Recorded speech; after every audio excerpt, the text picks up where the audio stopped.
Hello, everyone. Daniel here from the Next Issue Podcast. On today's video, I'll be talking about Love and Death, the first episode, The Huntress. This is a new show from HBO Max. This is a Max original, so not an HBO proper show, but it's still very fucking good. This episode was directed by Leslie Linka Glatter, written by David E. Kelly, who's really the producer of the show. This show is based on some books and some literature that's out there. In this episode, after a surprisingly charged moment at a church volleyball match, Candy proposes that she and Alan have an affair. Though he initially refuses, the pair soon begin strategizing their secret arrangement. Um, this show stars Elizabeth Olsen as Candy Montgomery, Jesse Plemons as Alan Gore, Patrick Fugit as Pat Montgomery, Lily Rabe as Betty Gore, Kristen Ritter as Sherry Kleckler, and Elizabeth Marvel as Pastor Jackie Ponder. Uh, there were multiple reasons I wanted to check out this show. First of all, it has Elizabeth Olsen in it, who is fantastic. I love her. Also has Jesse Plemons, who's a fantastic actor, and Kristen Ritter, who I love even before she was Jessica Jones. Go watch the bitch in Apartment 23 because that show is hilarious.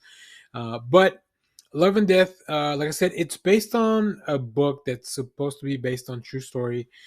It does take place in Texas, so that was already intriguing. And as I was watching the show and they were mentioning some places, like the town of Wiley is not too far. I mean, it's kind of far, but it's not too far from where I am in Dallas. So that was really interesting. They mentioned some places that even there was even a because this is a show about an affair.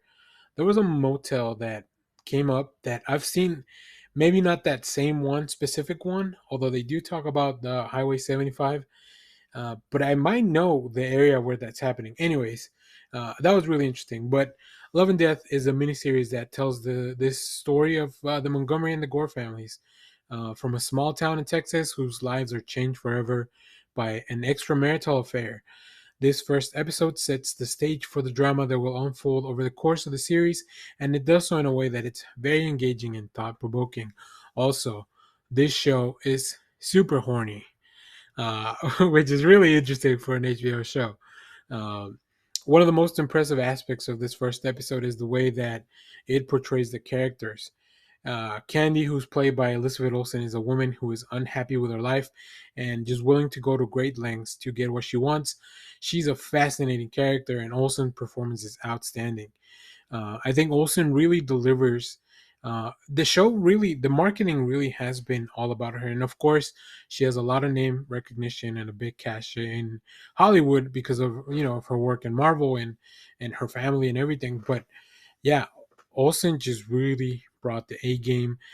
She makes you like Candy, like she's a likable character, but you also kind of understand all where she's coming from doing all this. Even though, like, maybe this is not the best way to approach this. Um, Also, Jesse Plemons, who plays Alan Gore, equally impressive. You would definitely need somebody who can match up what Olsen's bringing to the table.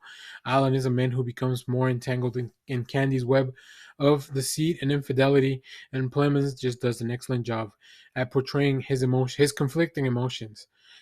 Also, I love the way that Plemons just kind of physically, like this character of Alan's not like the most handsome person, and I think Jesse Plemons overall is a very good-looking guy, but he definitely like he. I don't know if he's using any prosthetics or just he naturally gained weight for the role.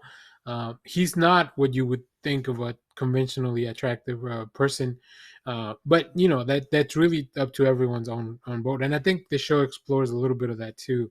Um, this first episode also does a great job building the suspense. While we know kind of where the story is going, the series manages to create a sense of tension that is palpable throughout the episode, sneaking around, planning meetups, passing glances, the music, the shots, the composition of everything.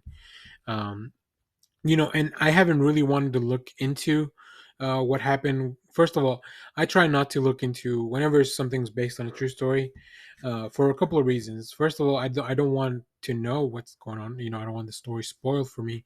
But also, sometimes, these things are kind of unsavory in real life, and I don't want to glorify any of that. So I definitely don't want to. I don't want to know too much before I make my final judgment of the show. Another standout here is the way this show portrays the small town community where the events take place. The characters are church going and appear to lead normal, wholesome lives, which only adds to the shock of what eventually happens in the show, including this affair. The series also does an excellent job exploring the dynamics of the small town life, including the way gossip and rumors could spread like wildfire, and then how involved all these people are in each other's life. This is a small community, and they're very close to each other. So a lot of these things can be very damaging for a community like that. So Love and Death starts off with an excellent episode, and it promises to be an engrossing and thought-provoking series. Uh, Great performances by the cast. I didn't really talk about some of the supporting actors, but the whole cast just really brings that idea of like what the show's trying to do, and I think is to tell a compelling story um, that will have you thinking about what the right thing to do is. I think the gray areas are where the show is going to have the most fun, but then, like I said, because some of these things are all leading to that one big event that we know about, it will be interesting to see how the show evolves from episode one. So, highly recommend you check it out. It is about an hour long, and they released the first three episodes, but I wanted just to do the first episode as a review. If the series continue to be as compelling, I'll make more videos on that. Or if you guys want, leave me a comment. I'll make more videos on that. So if you have seen this also, let me know down in the comments. And as always, thank you for watching, everyone. Remember to share, like, subscribe, hit the bell so you know when we go live. That is most Saturdays, 10 a.m. Central Standard Time. Stay tuned. We have more comic reviews, trailer reactions, TV recaps. We have a new episode of Ravens of Everkeep dropping very soon. I've also part of other podcast, like I read comic books. So follow me on social media to know when I'm on there, or when they drop new episodes. The whole gang is great. So, as always, thanks for watching, everyone. Bye bye.